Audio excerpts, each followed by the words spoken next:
Прежде всего, хочется сказать большое спасибо вам, Татьяна Николаевна, и всему аппарату Уполномоченного по правам человека Российской Федерации за гостеприимство и высокую организацию таких масштабных мероприятий.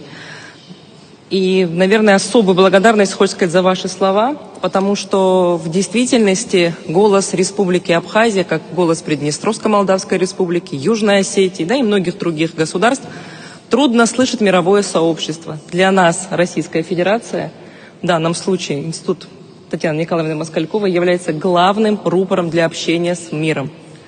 Да, и сегодняшняя тема действительно очень сложная тема, очень актуальная тема, и мне кажется, что при всем том, что мы прослушали огромное количество интереснейших докладов, перспективах, о планах, о том, что уже внедрено, мы по-настоящему не понимаем, с чем мы столкнемся в ближайшем будущем.